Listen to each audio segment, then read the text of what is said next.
Buenas tardes a todos, autoridades civiles y militares, su delegado de defensa, coroneles,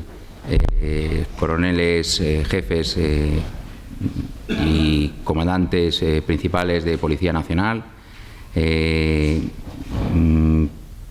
presidentes de las cofradías que están aquí acompañándonos, querido José Manuel Alba, presidente territorial de Unicaja, Salvador Navarro, director de empresa Unicaja, queridos todos amigos de la Legión, querido Bernardino, bienvenido. No soy yo de Málaga, pero bienvenido a tu casa, que nunca mejor dicho.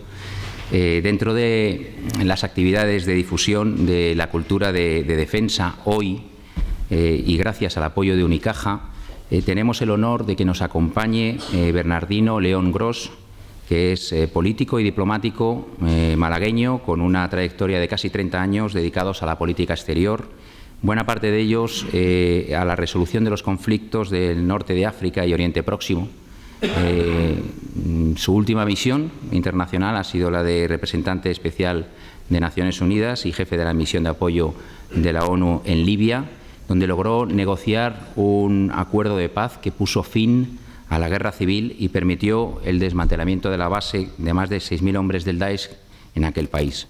Recordemos que Libia ha sido el único de los grandes conflictos de la región donde ha sido posible el acuerdo, mientras las guerras en Siria, en Yemen e Irak continúan dando alas a grupos terroristas, en especial al Daesh, pero también a Al-Qaeda, que amenazan expresamente a Europa y a nuestra patria España. Anteriormente fue enviado especial de la Unión Europea para las primaveras árabes, donde se situó en el centro del proceso que convulsionó a toda la región del norte de África y Oriente Próximo. También participó durante 3 años como negociador europeo en el proceso de paz entre los israelíes, entre Israel y los países árabes, entre el 98 y en el 2001. Esos fueron los años de mayores avances en el desarrollo del proceso de Oslo. En política española, Bernardino León fue secretario de Estado de Asuntos Exteriores entre 2004 y 2008 y secretario general de la Presidencia de Gobierno entre 2008 y 2011. Entre sus responsabilidades figuró la negociación para integrar a España en el G20, la gestión y solución de la ola migratoria a Canarias en 2006, y otras delicadas negociaciones internacionales. Además, ha desempeñado distintos puestos diplomáticos en embajadas españolas. Actualmente, Bernardino León preside uno de los centros de formación de diplomáticos más innovadores, la Academia Diplomática de Emiratos, y es asiduo conferenciante en universidades como Harvard, Columbia, Yale, Oxford, etc. Bernardino es licenciado en Derecho por la Universidad de Málaga y ha realizado cursos de posgrado sobre relaciones internacionales en la Universidad King's College de Londres, donde fue alumno distinguido, en la Sorbona y en la Universidad de Barcelona.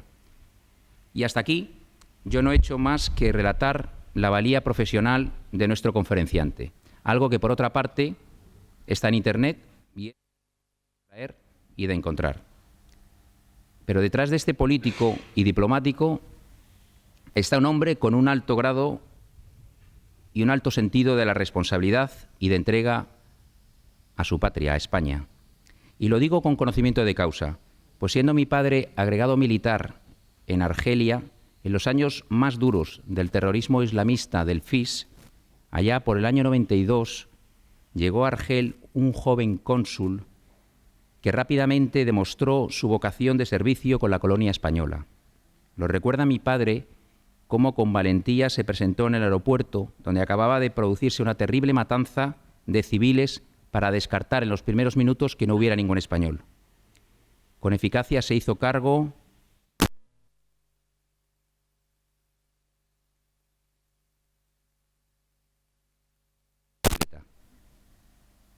y con enorme cariño y protección cuidó a las religiosas agustinas misioneras, y en especial a Sor Lourdes, que a pesar del brutal asesinato terrorista que acabó con la vida de Sor Esther y Sor Caridad, esa comunidad religiosa quiso permanecer en su barrio de Bab el-Oued para dar testimonio de fe. En todos estos momentos, donde Bernardino vivió en la cercanía del terrorismo yihadista, estuvo siempre con los suyos, con los españoles que allí vivían. En fin, además de estas anécdotas de familia, Bernardino acude hoy a la llamada de a mí la Legión, como ya lo ha hecho unas 9 o 10 veces para correr los 101 kilómetros de la Legión. Es 101ero, cosa que nos llena a todos de orgullo. Y además otras tantas veces que ha ido a visitar el acuartelamiento de la Legión en Ronda, dando con ello fe de su cariño a los que vivimos el credo legionario. Muchas gracias, Bernardino, por compartir tus conocimientos con nosotros. Creo que poca gente puede ilustrarnos mejor que tú sobre el tema Daesh desde Oriente Medio hasta el corazón del Mediterráneo. La palabra es tuya.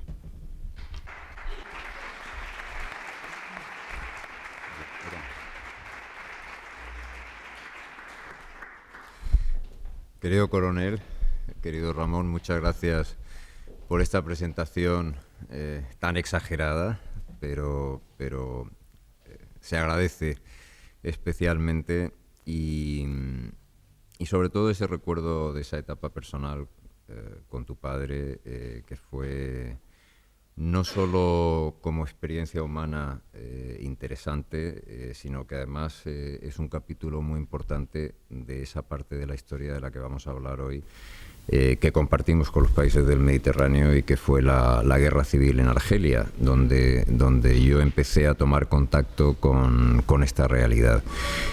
Gracias también por tus alusiones a los 101 y a esa cercanía con la Legión.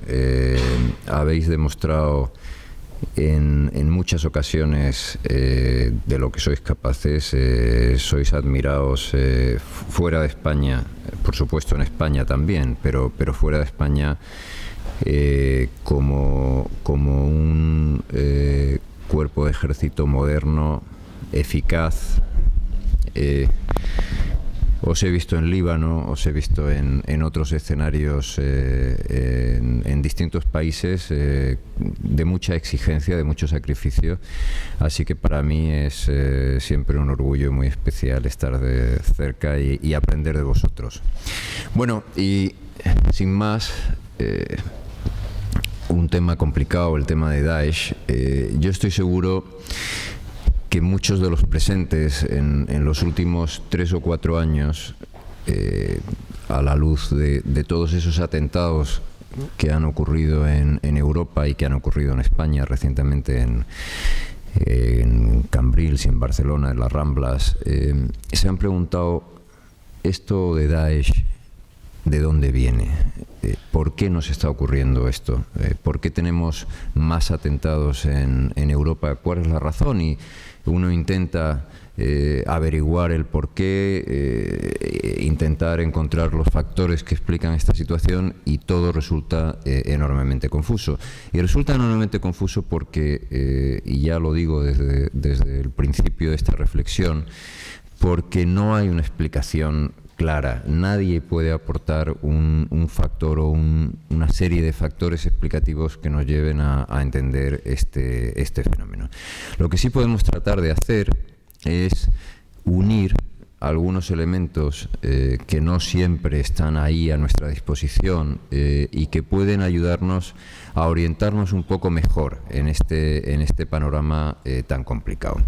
Yo voy a tratar de hacerlo hoy y voy a hacerlo partiendo de 3 grandes elementos. Uno ideológico, un segundo elemento histórico y un tercero, tratar de entender cuál es el mapa de todo este conflicto en la actualidad. Por tanto, ideología, historia y actualidad. Vamos a empezar con la ideología. Y tampoco ahí es fácil identificar los elementos ideológicos, porque son más bien religiosos, son más bien interpretaciones de la religión, una interpretación específica y muy interesada de una religión como es el Islam, pero hay que empezar por ahí. Y hay que situarse en Egipto en los años 20, los años 30, en una etapa de renacer en el mundo árabe, que es donde surge un movimiento, el movimiento de los hermanos musulmanes, que nos da la primera clave. Su fundador, Hassan Banna, propone que el Islam sea no solamente una religión que oriente el conjunto de las actividades de la vida personal, sino que también sea un elemento organizador de la vida política. Es el primer capítulo. Hassan Banna se enfrenta al régimen egipcio.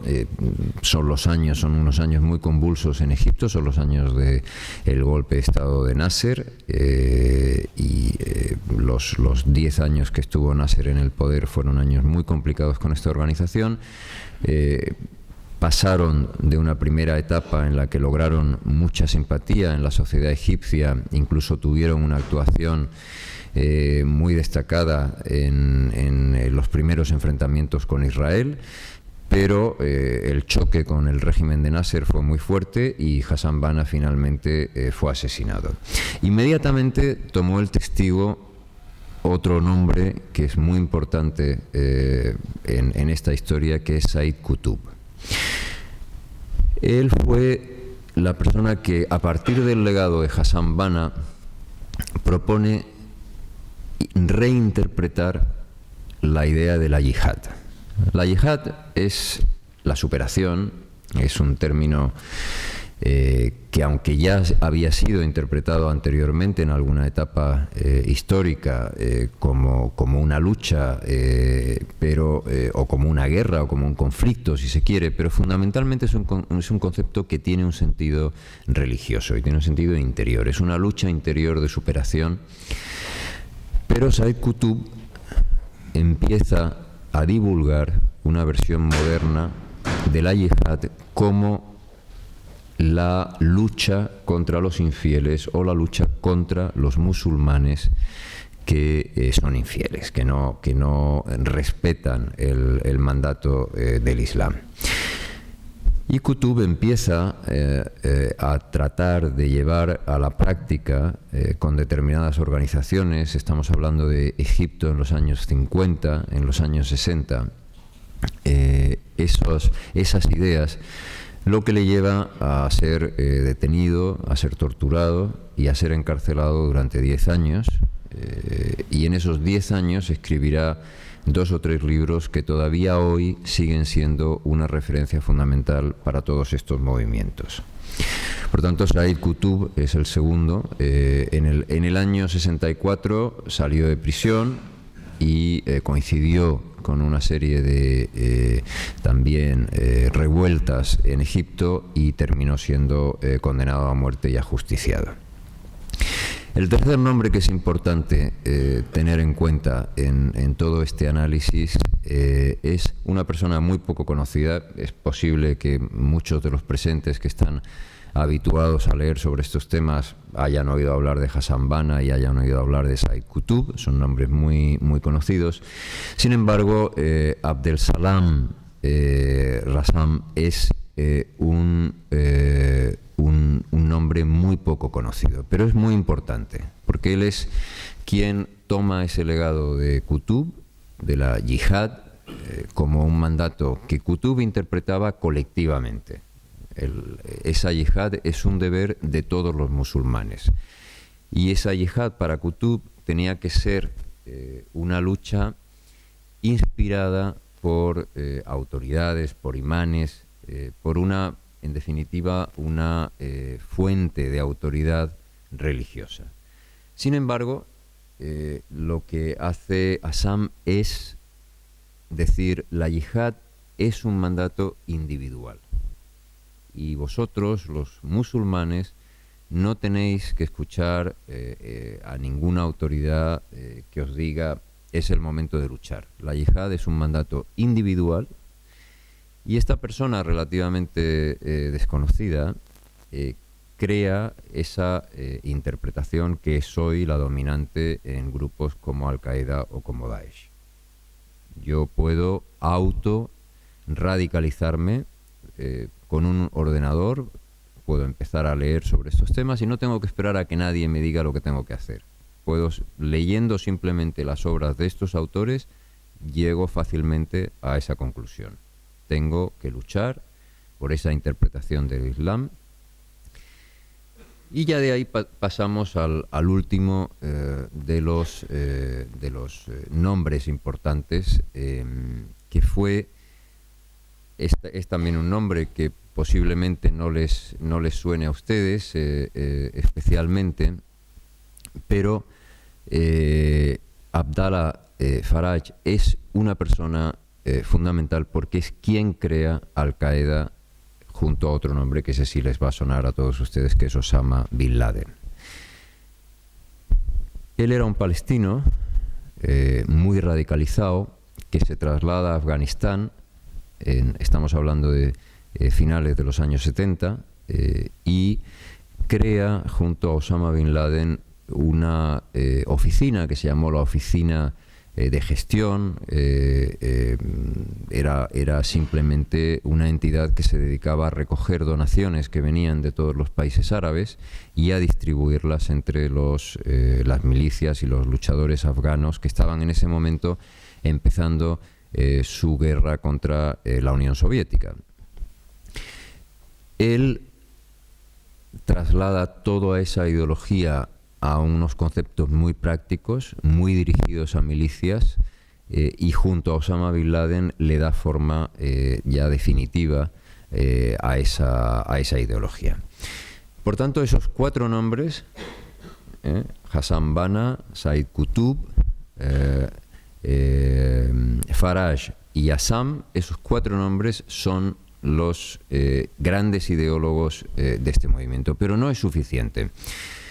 Para entenderlo bien, tenemos que volver algo más atrás en el tiempo, en la historia, y recordar algunos nombres que son siempre una referencia cuando estos autores modernos escriben sobre el Islam y sobre la interpretación del Islam. Yo les voy a citar solo dos de ellos. Uno es Ibn Taymiyyah. Seguro que muchos de ustedes también han oído este nombre, es una referencia. Osama Bin Laden, los líderes de Daesh lo citan constantemente. Una persona también relativamente oscura, en su momento pasó bastante desapercibido, pero fue de los primeros pensadores que empezó a hablar de volver a la tradición del Islam. Los orígenes del Islam, las tres primeras generaciones, son conocidas en la religión musulmana como los salaf. Y de salaf viene salafista, que es un nombre que también, un término que todos ustedes estarán habituados a escuchar. Bueno, pues Ibn Taymiyyah es el primero que allá por el siglo XIV comienza a hablar de esta vuelta a los orígenes y de esta interpretación muy rigurosa del Islam, que no era mayoritaria entonces, tampoco es mayoritaria hoy día. Afortunadamente la inmensa mayoría de los musulmanes no comparten esta visión.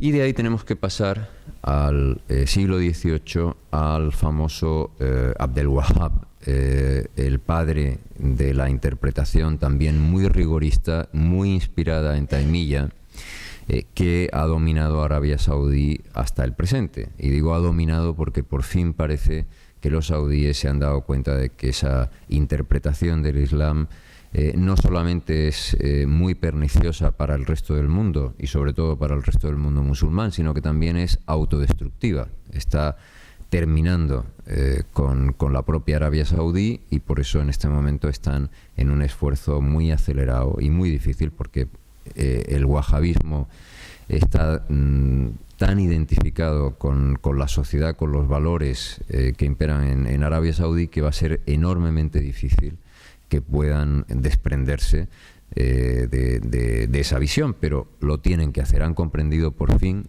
que lo tienen que hacer. Bueno, pues yo creo que con eso nos hacemos una idea de cuál es el trasfondo ideológico de estas interpretaciones y de estas maneras de ver el mundo, pero también tenemos que tener en cuenta otro elemento, y ese otro elemento es el fracaso de distintas ideologías y distintos movimientos en el mundo árabe. Si empezamos a pensar en por qué el islamismo surge en los años 20 y 30, pero sobre todo por qué a partir de los 40 empieza a extenderse, es fácil imaginar el final de las monarquías en Egipto, en Irak, en otros países árabes, en Libia, el fracaso de los partidos laicos que vinieron después, los partidos baacistas en Irak, en Siria. Por tanto, todos esos movimientos han ido fracasando y han ido dejando un espacio para que el islamismo político pueda reivindicarse como la única esperanza para los árabes sobre todo los musulmanes. Y eso es algo distingo entre árabes y musulmanes, porque no solamente es un fenómeno que se da en el mundo árabe, es en países que no son árabes, por ejemplo Irán, por ejemplo Turquía, también ha sido un elemento y sigue siendo en la actualidad un elemento enormemente importante. Luego hablaremos de la revolución de Khomeini en Irán, que no es un país árabe. Por una parte ideología, religión y espacios, fracaso de otros grandes relatos políticos e históricos para que el islamismo, que nunca ha tenido hasta 1979 en Irán, nunca había tenido la oportunidad de demostrar que podía ser una fórmula que funcionara o no funcionara.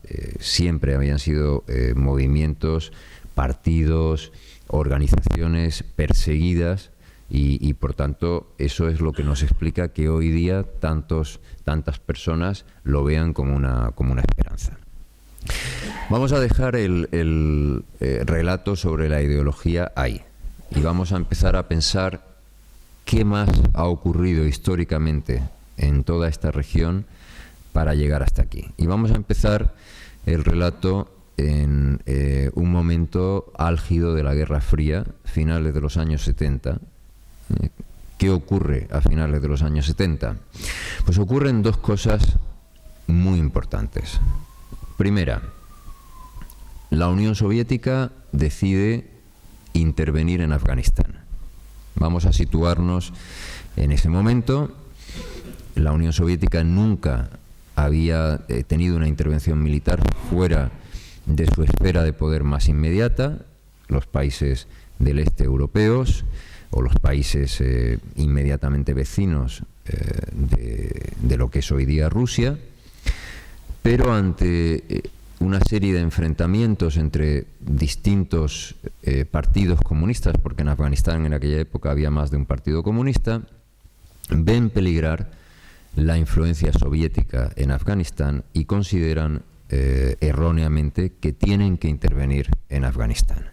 Y en 1979, a pesar de que los militares soviéticos que conocían bien Afganistán desaconsejan completamente esa operación, pero las autoridades políticas, que ya empiezan a tener una cierta preocupación con el debilitamiento del comunismo y que no quieren que ese ejemplo desde Afganistán se pueda extender a otros partidos comunistas y a otros países comunistas, deciden lanzar la operación contra Afganistán. Para que se hagan ustedes una idea, esa operación en Afganistán en algún momento llegó a movilizar a más de 100.000 soldados rusos. La operación, todos ustedes lo recuerdan perfectamente, fue un fracaso. Estuvieron durante 10 años luchando contra las milicias afganas, pero no fue solo un fracaso porque las milicias y el propio territorio afgano sea enormemente difícil. Fue también un fracaso porque Estados Unidos vio la oportunidad de que Afganistán se convirtiera para la Unión Soviética en lo que fue Vietnam para ellos. Y si Vietnam fue un éxito para los vietnamitas, no fue solo por ellos, fue también porque recibieron mucha ayuda del exterior, de Rusia y de China, y por tanto aquí se le ofrecía a Estados Unidos la oportunidad de devolverle, de pagarle con la misma moneda a la Unión Soviética. Y ahí vino un enorme apoyo que, sobre todo a partir de mediados de los años 80, con la entrega de los Stinger, los cohetes con los que podían los guerrilleros afganos destruir helicópteros soviéticos, pues terminaron expulsando a los rusos de Afganistán. Afganistán, la guerra termina a finales de los años 80 y esos 10 años fueron terribles para los rusos. Pero no solamente ocurre el principio de la guerra de Afganistán, en 1979 también ocurre algo enormemente importante en esta parte de la historia que estamos analizando, y es la revolución iraní. La revolución iraní tuvo un desarrollo sorprendente, en primer lugar porque no fue una revolución preparada y organizada, sino que fue una sucesión de elementos. Algunos han situado el origen de esa revuelta en la publicación en la prensa iraní del Irán en aquella época dominado por un aliado de Estados Unidos, el Shah Reza Pahlavi. Y se publicaron unos artículos injuriosos contra un ayatolá, un clérigo chií, porque todos ustedes saben bien que Irán no es un país suní, sino es un país chií, es una versión del Islam diferente que tiene una estructura eclesiástica, por decirlo de alguna forma, con clérigos y con que ellos son los que hacen la interpretación de la religión, a diferencia de los suníes, que no tienen ese elemento, digamos, estructurado. Y se publican esos artículos injuriosos contra Khomeini, y eso empieza a provocar una reacción en la calle donde todas las, casi podríamos decir, todos los que no eran aliados directos del Shah se unen, y ahí aparecen partidos políticos, liberales, de izquierda, comunistas, todos ellos aliados contra el Shah. Luchar contra el Shah en ese momento es luchar contra Estados Unidos. Se produce la revolución y rápidamente los islamistas, los aliados de los ayatolas, se hacen con el poder. Es un proceso que dura apenas 8 o 10 meses. A algunos les recuerda a la Revolución Rusa, como en un primer momento eran todos y como en una segunda etapa los comunistas se hacen con el poder. Aquí ocurre exactamente igual. Los islamistas, los radicales, se aprovechan de esa revolución, eliminan a todos los que han hecho la revuelta con ellos y se hacen con el poder. Y lo hacen dándole una lección a Estados Unidos muy importante. Los más jóvenes en esta sala no se acordarán, pero los que tienen algo más de edad recordarán perfectamente cómo inmediatamente después de la revolución viene la toma de la embajada de Estados Unidos. Quienes hayan visto la película Argo recordarán de lo que estoy hablando. Y la humillación para Estados Unidos es enorme, porque todos sus diplomáticos, incluido el encargado de negocios, el equivalente al embajador, son retenidos. 3 de ellos, los de más alto rango, están en el Ministerio de Asuntos Exteriores. El resto les hacen desfilar, les tapan los ojos, los ponen de rodillas, les amenazan con matarlos, y esto es una situación que se extiende durante varios meses. Y esa imagen de Estados Unidos humillado representa que a finales de los años 70 y a principios de los años 80 tenemos a las 2 grandes potencias de la Guerra Fría, los 2 grandes poderes que habían dominado el mundo en los últimos 30 años, desde el final de la Segunda Guerra Mundial, dominados por esta interpretación radical del Islam. Y entonces las masas árabes, que habían vivido hasta ese momento con esa humillación de el mundo se descoloniza, en los años 60 todos los países que estaban dominados por otras potencias se habían liberado, los únicos que no lograban liberarse eran los árabes. Bueno, pues a finales de los años 70 son capaces de vencer a la Unión Soviética, al comunismo y a Estados Unidos en el caso de Irán.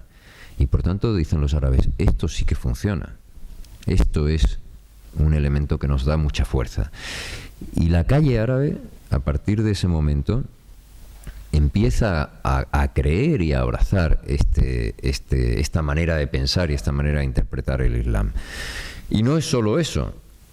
También quienes tienen más edad en esta sala recordarán que a lo largo de los años 70, después de las dos guerras, la guerra de los 6 días y la guerra del Yom Kippur, entre Israel y los países árabes, vienen los famosos precios, el embargo con los precios del petróleo. Occidente no puede pagar el petróleo. Llega la crisis del 73 y la crisis del 77, y también tienen la sensación, ese movimiento está liderado por Arabia Saudí, el wahabismo, por tanto tienen la sensación de que están de verdad poniendo de rodillas a Occidente. Así es como llegamos a los años 80.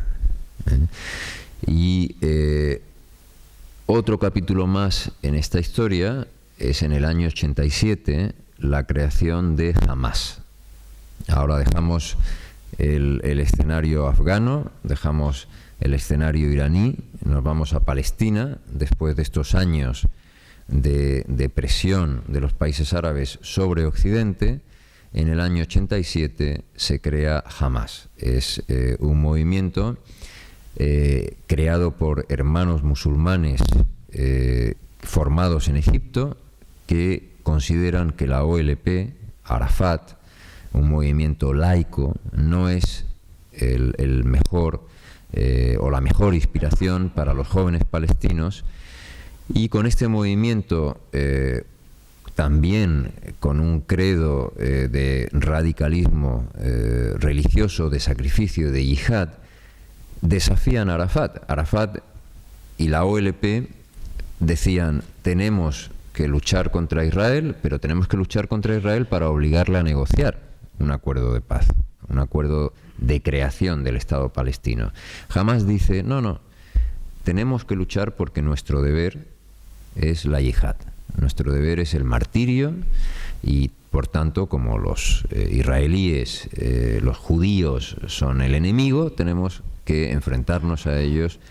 Y de ahí vienen todos esos atentados que todos ustedes han visto en los medios de comunicación, pero sobre todo viene la primera intifada, que también es una humillación para Israel. Por tanto, si no tuviéramos suficiente con esa derrota de los soviéticos en Afganistán y esa derrota de Estados Unidos en Irán, aparece además Hamás con la intifada y la sensación de que también ese otro enemigo, que es Israel, que parecía también indestructible, puede ser destruido con esta ideología. Por tanto, situándonos en ese escenario histórico, ya a nadie le puede sorprender en esta sala que el islamismo más radical, el yihadismo, ejerciera sobre las masas árabes una fascinación enorme. Vamos a volver ahora a Afganistán, y más que Afganistán, a Pakistán, porque en Pakistán todo el movimiento de milicias que actúa en Afganistán se organiza en Pakistán. ¿Por qué en Pakistán? Pues es un país musulmán, es un país vecino de Afganistán, pero además es, y esto es el dato realmente importante, es uno de los grandes aliados de Estados Unidos en la región. Por tanto, Estados Unidos utiliza a los pakistaníes, y en concreto a los servicios de inteligencia pakistaníes, para que formen a afganos que se encontraban en su territorio, afganos que se encontraban estudiando en escuelas coránicas en Pakistán para que vayan a luchar contra los soviéticos en Afganistán. ¿Y cómo se dice en su lengua estudiante? Se dice talib, y de ahí vienen los talibanes. Los talibanes, el nombre significa simplemente los estudiantes. Los pakistaníes, los servicios de inteligencia pakistaníes, forman a esos estudiantes de escuelas coránicas, los radicalizan con el dinero y las armas que llegan de todos los países musulmanes y de Estados Unidos, los entrenan y los convierten en esas milicias que lograron derrotar a los soviéticos. Estamos en el año 88, la Unión Soviética ya está derrotada, y entonces estos dos personajes de los que hablé anteriormente, por una parte Azzam y por otra parte Bin Laden, deciden crear una organización militar que actuara más allá de Afganistán. Y en principio deciden darle un nombre bastante rudimentario. Bin Laden, que era un buen organizador, le dice a Azzam: lo que tenemos que hacer es crear una base militar dentro de Afganistán, porque hasta ahora el gran éxito, los que han logrado ser vistos por el mundo como los héroes que han derrotado a los soviéticos, son los afganos. Pero tenemos un grupo de 2.000 o 3.000 voluntarios árabes que han venido de todos los países árabes. Vamos a ofrecerles la posibilidad de que le demuestren también al mundo que ellos son parte de esta victoria. Y entonces esa idea de crear una base militar dentro de Afganistán, en las montañas de Tora Bora, es lo que pasa a convertirse en la idea de Al-Qaeda al-Ashqiriyya. Al-Qaeda significa la base, al-Ashqiriyya militar, es simplemente la idea de una base militar. Al-Qaeda significa la base, no es más que eso.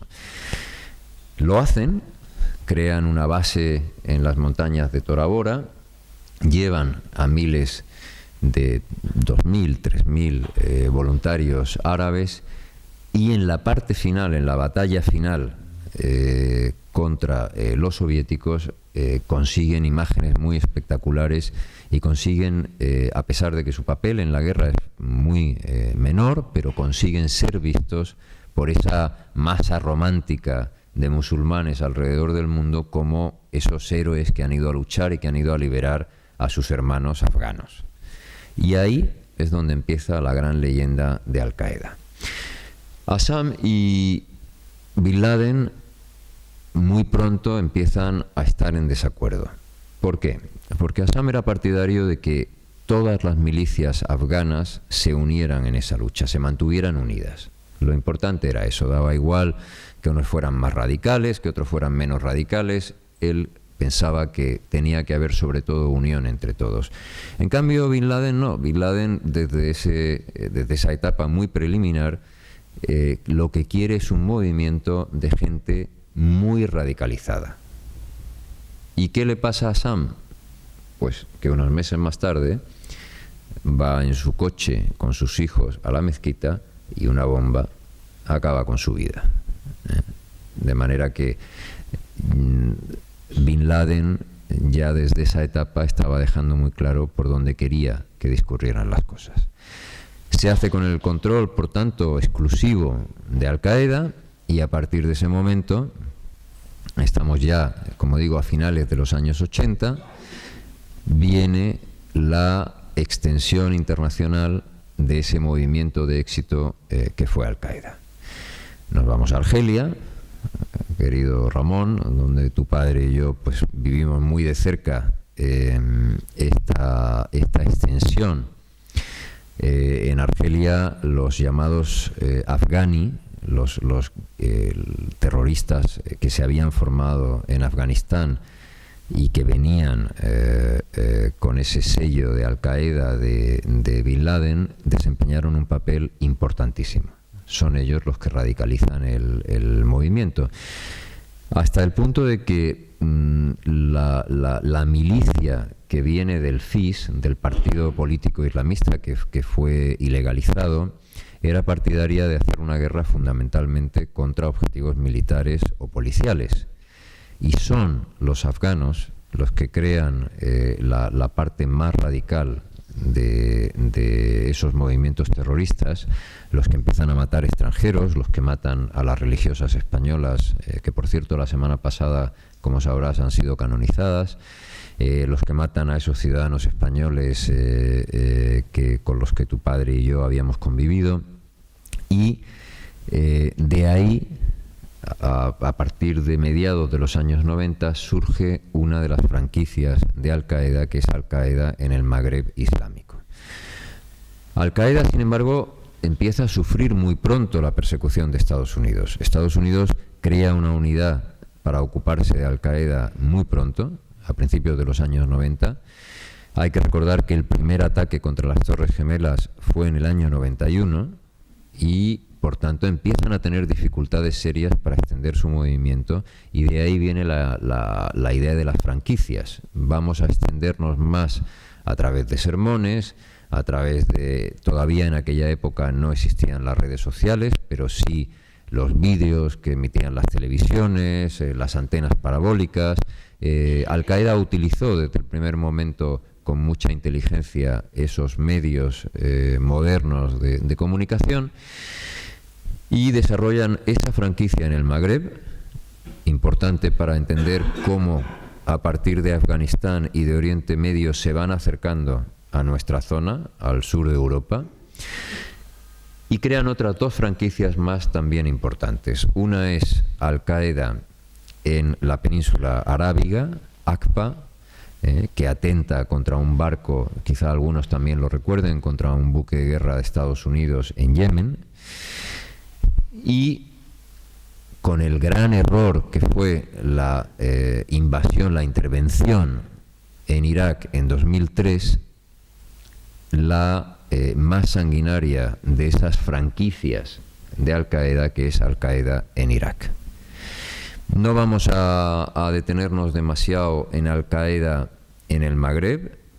Los tenemos en Argelia, los tenemos en Libia, están operando en estos países. Hoy día los tenemos en Mali, como sabe muy bien el ejército español. No vamos a detenernos tampoco en Yemen.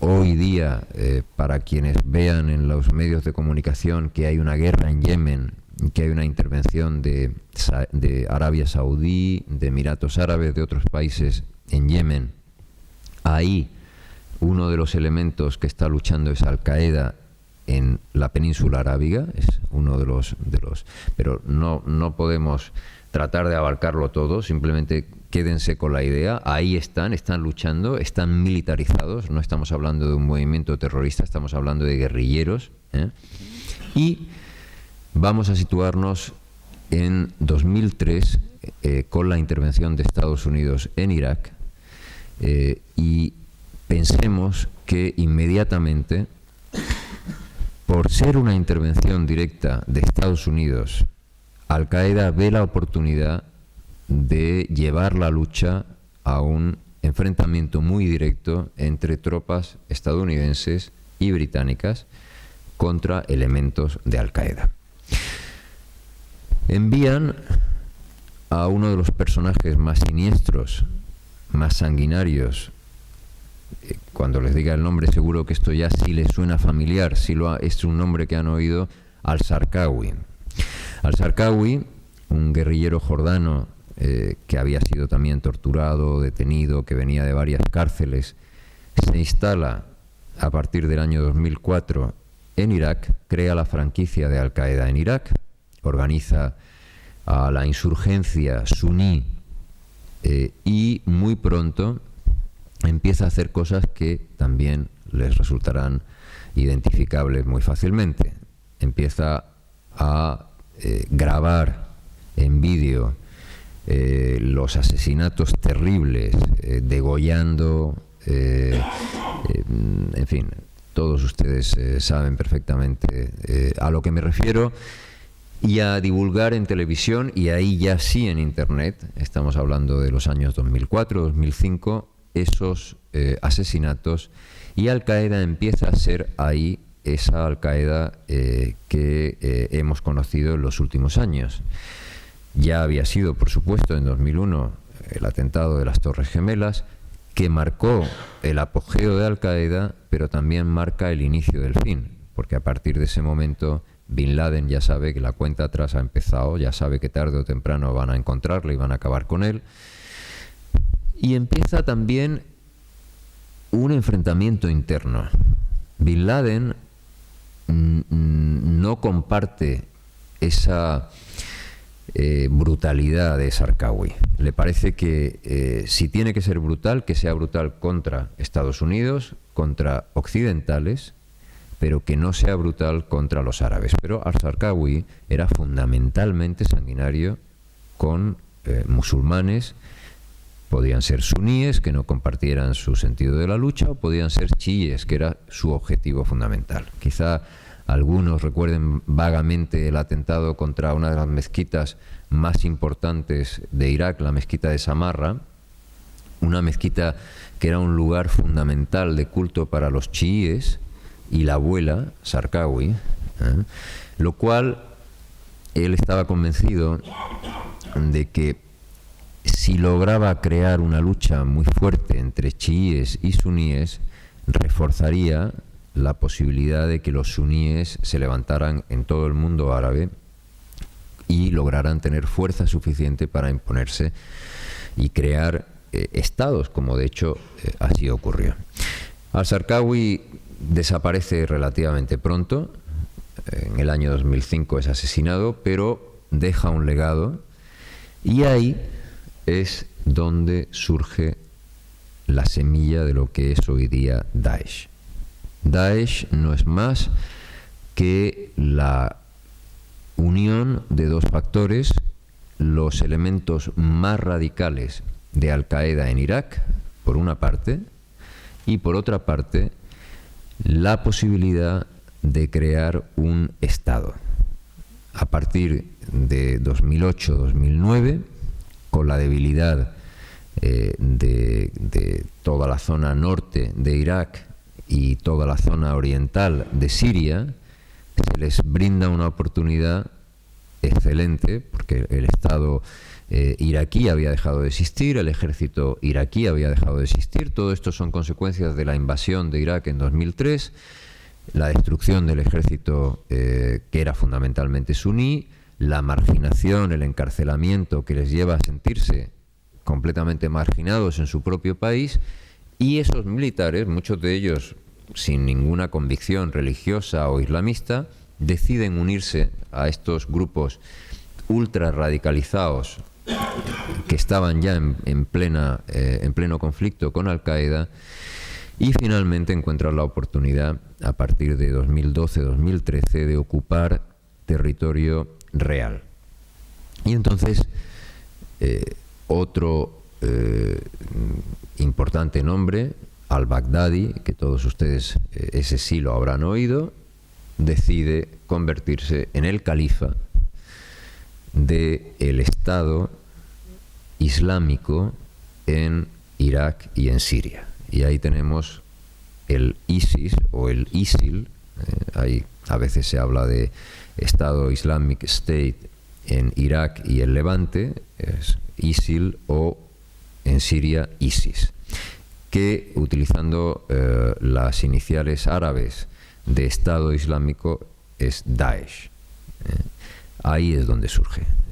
Si nos situamos en 2013, momento también de gran debilidad en Irak, estos elementos de Al-Qaeda entran en una serie de cárceles en Irak, liberan a bastantes militares y bastantes activistas iraquíes, logran tomar la ciudad de Mosul, muy pronto logran tomar la ciudad de Raqqa y empiezan a controlar ese territorio y declaran el califato.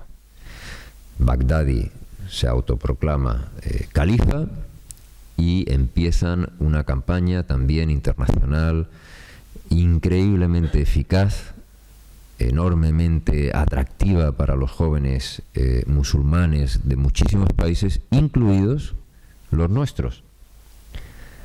No es que hubiera muchos que hubieran ido desde España, se calcula que han podido ser quizá 300, pero hay españoles entre ellos, pero estamos hablando de miles de franceses, franceses. No estoy diciendo emigrantes que se encontraran después de unos meses o unos pocos años. No, estamos hablando de jóvenes de tercera generación cuyos abuelos emigraron en los años 60, como los jóvenes que atentaron en Barcelona.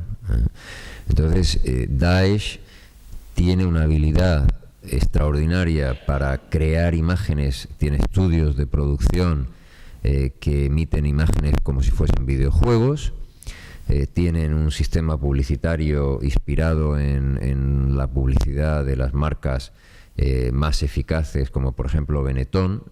Pues hay una imagen muy famosa de 4 guerrilleros de Daesh, uno negro, otro blanco, uno rubio, el otro oriental, indonesio, que reproduce exactamente una foto publicitaria que seguro que muchos de ustedes recuerdan de Benetton, con 4 chicas de 4 orígenes étnicos completamente diferentes. Pues ellos van tomando esas referencias y van haciendo una publicidad muy atractiva, y así es como logran que miles de jóvenes de todos los países de Europa y de los países del norte de África se unan. Se calcula que alrededor de 20-30.000 voluntarios han ido desde todos estos países a unirse al Estado Islámico. Y así es como llegamos al presente. Por tanto, ideología por una parte, por otra parte historia, que necesitamos conocer. ¿Y dónde estamos en la actualidad? Pues en la actualidad estamos en que el Estado Islámico como tal ha sido prácticamente derrotado en esos 2 territorios de Irak y de Siria que dominaba, pero ha conseguido algo que parecía muy difícil, que es que los que estaban de acuerdo hace 10, 15 años en unirse para ser sus enemigos, hoy día estén completamente divididos. Estoy seguro que todos ustedes han visto en los medios de comunicación desde el pasado 20 de enero a las tropas turcas entrando en el norte de Siria. Y seguro que todos ustedes se han preguntado, ¿pero qué hacen los turcos entrando ahora en Siria? Los turcos son un país de la OTAN y están atacando a los guerrilleros kurdos que han sido nuestros aliados en la lucha contra el Daesh y que están en una coordinación militar táctica con Estados Unidos. ¿Cómo es posible que 2 aliados de la OTAN estén ahora, en este momento, mientras estamos hablando aquí, luchando? Mientras tanto, Rusia, que ha sido un aliado tradicional en la lucha también contra estos elementos, está ahora apoyando a Siria y, por tanto, en un bando opuesto al de Estados Unidos y al de Turquía. Estamos en un momento enormemente delicado de todo este proceso y nadie sabe por dónde va a terminar. Sabemos que el Estado Islámico como tal no va a sobrevivir. Ya fueron expulsados de Mosul, fueron expulsados de Raqqa, las 2 grandes ciudades. Mosul es una ciudad kurda en Irak y Raqqa es una ciudad en el límite de la zona kurda y la zona suní de Siria.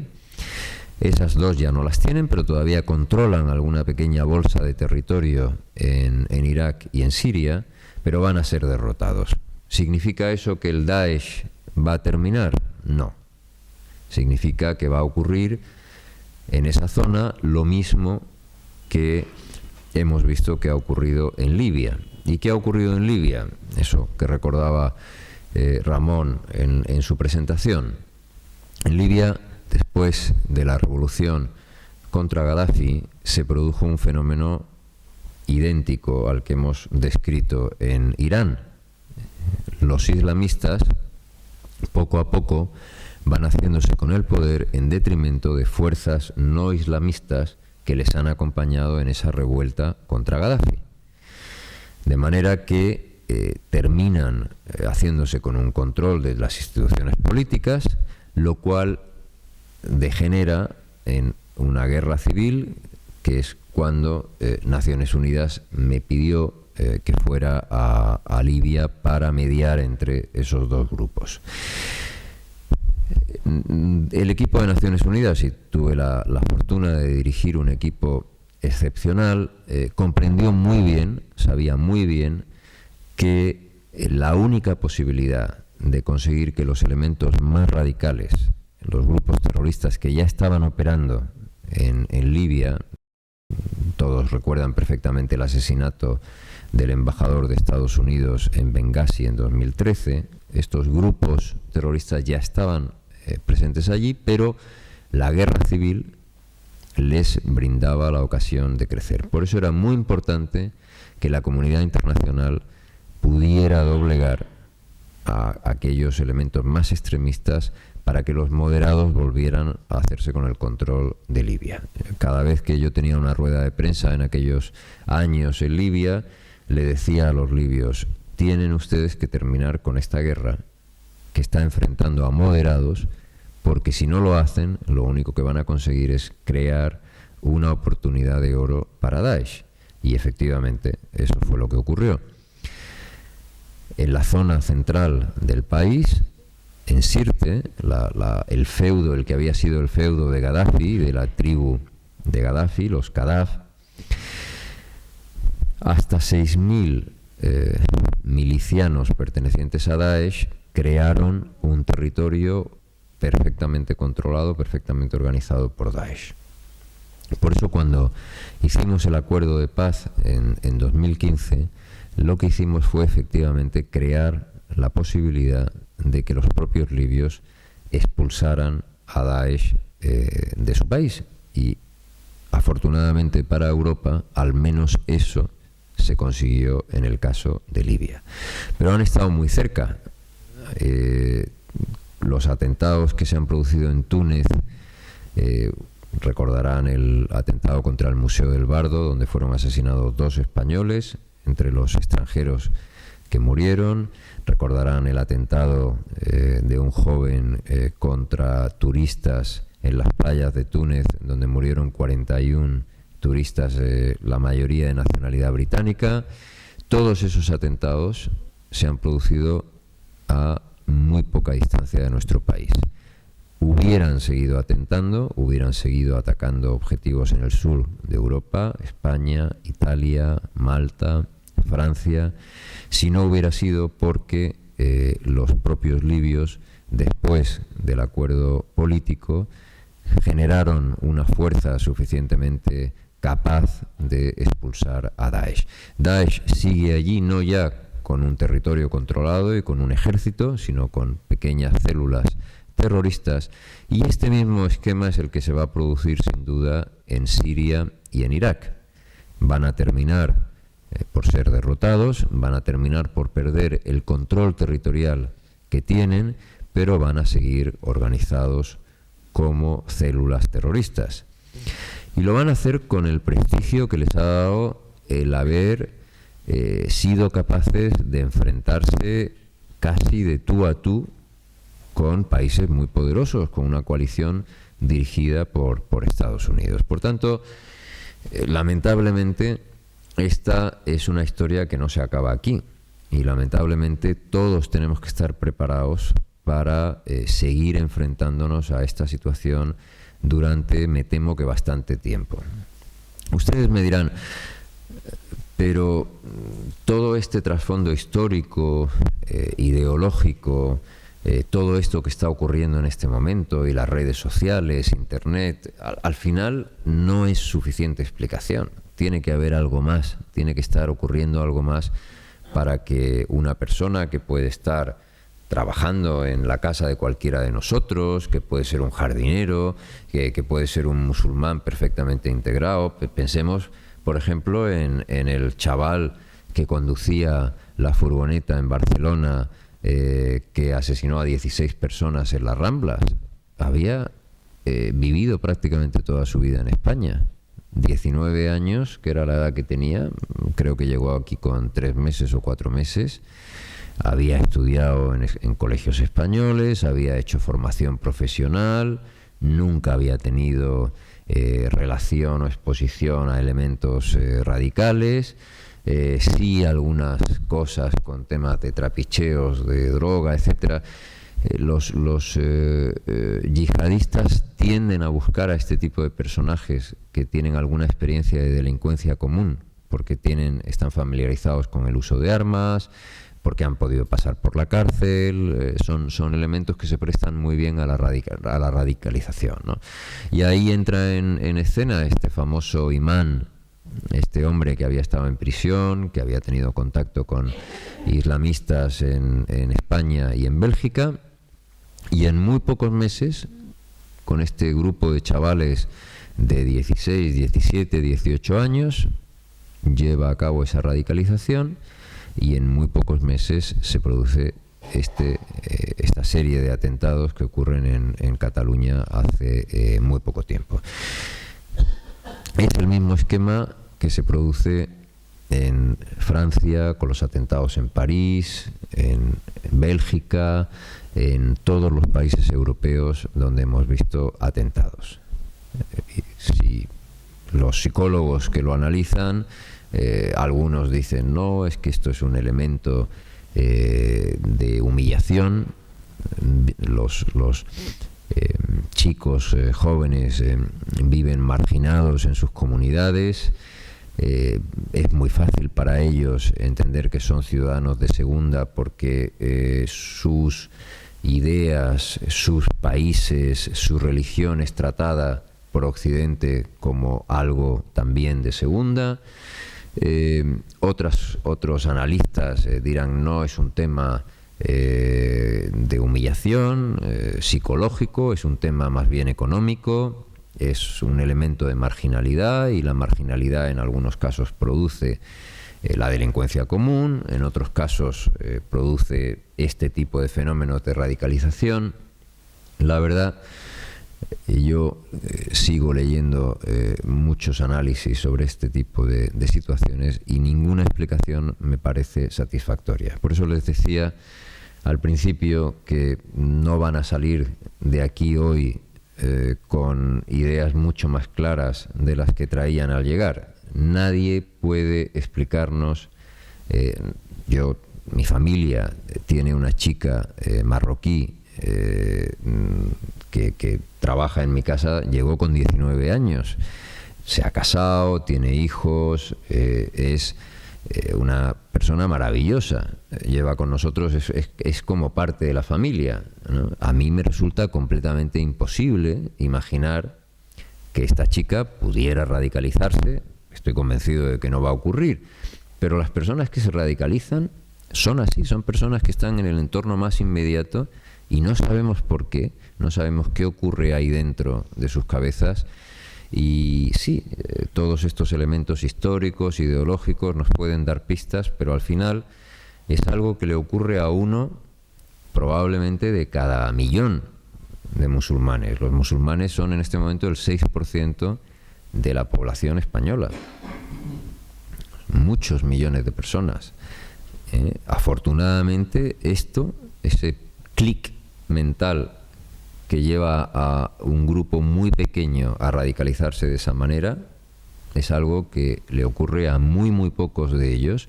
Yo vivo en este momento en un país árabe, en Emiratos Árabes.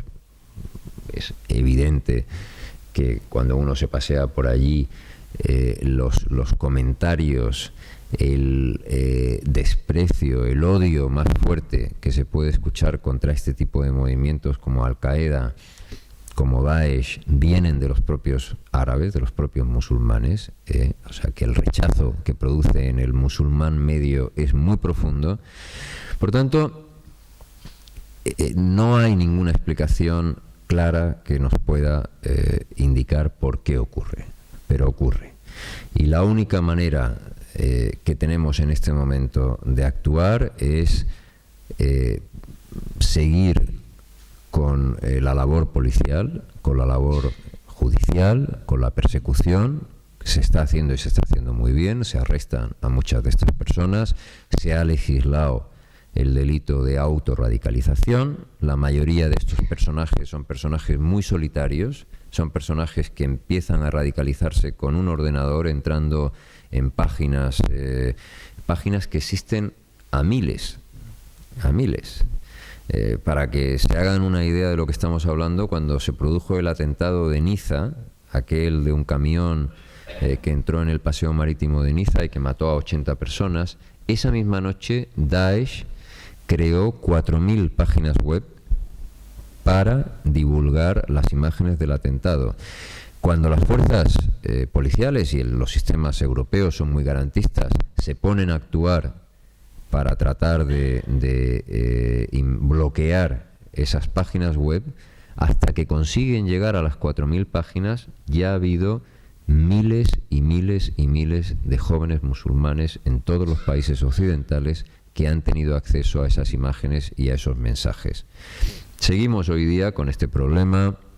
Google, Twitter, Instagram, todos ellos están tratando de equilibrar, por una parte, ese impulso que tienen de que Internet sea un espacio fundamentalmente accesible y libre, y eso es algo bueno, algo que se identifica con el sistema de valores de nuestras sociedades, pero equilibrarlo también con ese elemento de seguridad, porque al amparo de esa libertad, de ese acceso que tiene cualquiera para crear una página web, para divulgar imágenes, para subir vídeos a YouTube, pues nos encontramos con que hay personas que se dedican a degollar a otras personas y a colgar esos vídeos en YouTube, y para el momento en que Google puede identificarlo, y eso que han desarrollado herramientas para poderlos identificar rápidamente, pero para el momento en que ese vídeo sale de YouTube, ya ha sido visto por miles y miles de jóvenes musulmanes. Esa es la situación en la que estamos. Por tanto, como digo, labor policial, labor judicial, hay que seguir con la acción internacional. No basta con lo que hacemos en nuestras fronteras, y ahí el ejército español lo sabe muy bien. Están en Mali, están en otros escenarios donde Daesh, Al-Qaeda, sus socios en toda esta región. Al-Qaeda tiene como socios prioritarios en este momento en el Sahel dos grupos también que ustedes han oído mencionar en muchísimas ocasiones. Uno es Boko Haram, que están en el norte de Nigeria; el otro es Shahab, el grupo de Somalia. Y todos ellos están actuando en esta zona, que es también un vivero de terroristas que, con la situación que hay en Libia, la posibilidad de tránsito con embarcaciones muy ligeras, pues van viniendo a Europa y también alimentan no tanto la acción directa de los terroristas. Esa acción directa suelen llevarla a cabo personas que han vivido, incluso que han nacido aquí, porque les es mucho más fácil pasar desapercibidos. Ellos lo que hacen es la labor de adoctrinamiento, de buscar a esos suicidas que quieran, que estén dispuestos a cometer atentados. Así que ese es donde estamos en este momento. Como les decía, siento que no les pueda ni dar la esperanza de que esto es una cosa que se va a terminar a corto plazo, porque no va a ser así, ni tampoco darles un relato, una explicación cabal de por qué ocurre este fenómeno. Está ahí, tenemos que vivir con ello, pero sí les diré algo: son muy conscientes de lo que significa el terrorismo. Y el terrorismo, hay mucho debate sobre cómo definir el terrorismo. Yo siempre digo, vamos a olvidarnos de las definiciones. Cuando ocurre, todos sabemos perfectamente lo que es. Y desde que los jóvenes irlandeses que estaban luchando contra los ingleses en el siglo XIX empezaron a desarrollar estas ideas, y luego los anarquistas y otros movimientos han ido practicando esa idea de que si ponemos una bomba en un teatro y todo el mundo ve cómo explota, aunque solo mueran 2 personas, pero si tenemos al día siguiente a los periódicos hablando de este tema, tenemos a miles de personas aterrorizadas. Pues desde que ese fenómeno se inventa, se ha desarrollado mucho, y hoy día estos grupos terroristas, y particularmente el Daesh, sabe muy bien cómo generar terror. Han conseguido que pensemos que podemos salir de esta sala esta noche y empezar a mirar a nuestro alrededor a ver si identificamos algún joven con aspecto árabe y que ya no va a necesitar una bomba, ni va a necesitar una ametralladora. Le bastará con tener una furgoneta o con tener un cuchillo de cocina. No podemos vivir con esa sensación, y esta es la idea con la que me gustaría terminar. Lo que estos grupos están buscando es precisamente que vivamos permanentemente pendientes de quién puede ser ese siguiente suicida que con una furgoneta o con un cuchillo empiece a asesinar a personas a su alrededor. Lo saben muy bien, esa es su estrategia, y además de la labor del ejército, de la policía, de los jueces, de los diplomáticos, nosotros podemos hacer algo también contra ellos, y es vivir como sabemos vivir, con un sistema de valores y con una manera de vivir mucho más sana, que tiene que seguir reforzándose. Tenemos que seguir haciendo de nuestro sistema de valores lo que es, lo que nos ha llevado a ser personas felices, capaces de desarrollar un proyecto de vida sano, porque eso es lo que quiere también la mayoría de la gente que vive entre nosotros. Muchas gracias.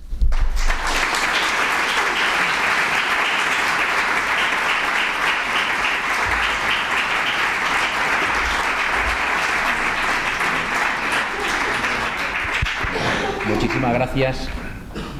Sí. Muchísimas gracias, Bernardino. Ha sido espectacular, sobre todo con la sencillez que ha sido capaz de desgranar un problema o una situación que se remonta en la historia, que tiene muchísimos acontecimientos presentes y que se presenta como un reto en el futuro. Yo creo que podemos dar paso a las preguntas, que podemos aprovechar la ocasión de tenerte aquí, y a ver si alguien quiere hacer alguna pregunta.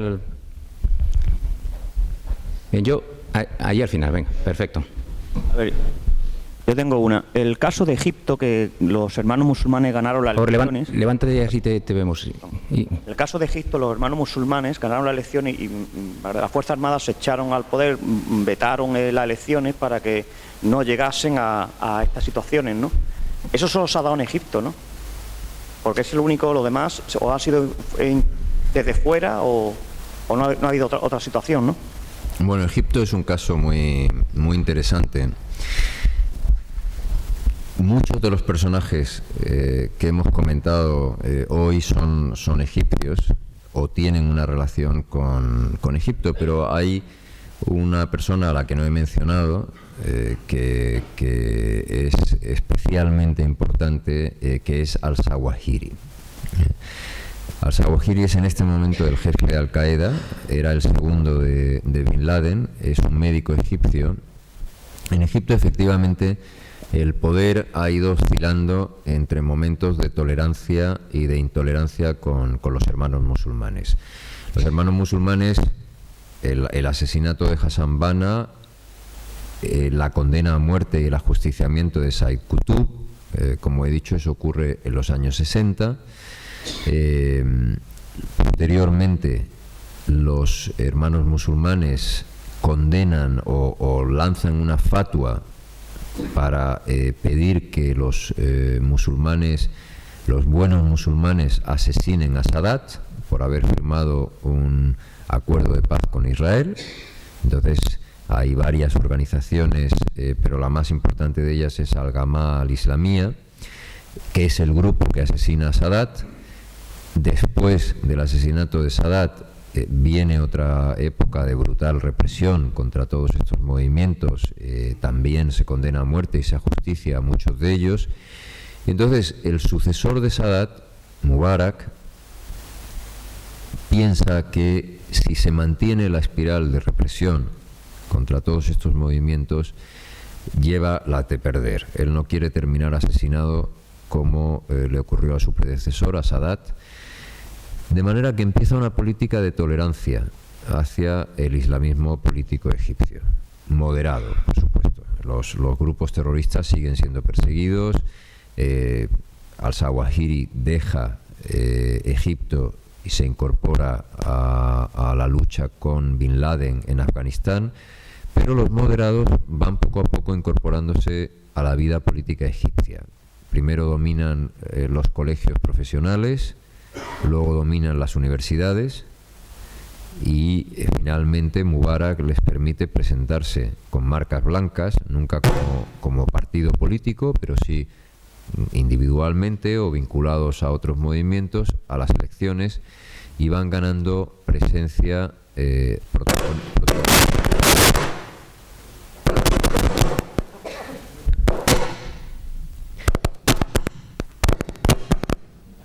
pero también calman, tienen un efecto balsámico, van calmando a la población egipcia, que los va viendo como algo casi bueno, que tiene un efecto positivo en la vida política, porque lo hacen muy bien. Y su estrategia es la misma que la de Hamás en Palestina, es la de ofrecer servicios sociales, médicos, asistencia en barrios muy marginales, y esa táctica les funciona muy bien. Cuando llega la primavera árabe en Egipto, no son un movimiento reprimido y perseguido, no podían actuar como partido político, pero ya eran muy conocidos por la sociedad egipcia. Y entonces se produce la legalización de los hermanos musulmanes, la victoria de las elecciones de Mohamed Morsi y la llegada a la presidencia, y una etapa muy convulsa, muy difícil, de choque con el ejército egipcio, que finalmente es lo que lleva al golpe de Sisi y a la situación en la que está Egipto en este momento. Egipto es el país, lo saben todos ustedes muy bien, es el país más grande, más importante del mundo árabe. Son casi 90 millones de personas y su influencia es enorme. Entonces es verdad que los protagonistas, los grandes nombres a los que me he referido no son egipcios, pero nada de lo que he explicado se entendería si no es teniendo en cuenta que todo esto está ocurriendo en Egipto. Jamás en Palestina es una extensión de los hermanos musulmanes egipcios, y es realmente la base que incluso hoy día todavía sigue explicando todo esto, ¿no? Sí. Adelante. Una pregunta sobre Libia, ¿no? Un momentito. Sí. No, mi pregunta es sobre Libia, porque he tenido la impresión de que tus conclusiones son muy optimistas. Si yo dejé de conocer Libia en el terreno en el año 2001. Es decir, Gaddafi estaba todavía en ejercicio, digamos, pero yo tengo entendido de que ahora en Libia hay 2 parlamentos, 2 gobiernos y grupos tribales pacíficos, digamos, más los grupos terroristas. Y hace poco, no más que hace 6 días, leía la noticia de que Said el-Islam, el hijo de Gaddafi, lo han liberado. Creo que está reclamado por el Tribunal de la Haya, creo, ¿no? Pero al mismo tiempo, la interpretación que me mandaba un amigo mío de Francia, que somos amigo común de él, Jean-Pierre Filiu, decía que la liberación de el hijo de Gaddafi tiene como objetivo, aparte de tener, según dice, muchísimo dinero, él personalmente fuera, las buenas relaciones con las tribus, que él podría agrupar. Yo este tema realmente dejé de conocerlo en el año 2001, el cual es realmente la opinión si se ve realmente una solución próxima, digamos, democrática, con un modelo propio para Libia. Bueno, Paco, es una pregunta muy buena. No me gusta mucho hablar de Libia porque no quiero dar la sensación del abuelo Cebolleta que cuenta su historia, ¿no? Vamos a ver, hay razones para el optimismo y hay razones muchas más para el pesimismo, ¿no? De las 4 guerras civiles que hemos conocido en los últimos años en el mundo árabe, Libia, Yemen, Irak y Siria, la única que se ha podido parar y en la que ha habido un cierto acuerdo político de entendimiento ha sido la de Libia. Esa es la razón para el optimismo, ¿no?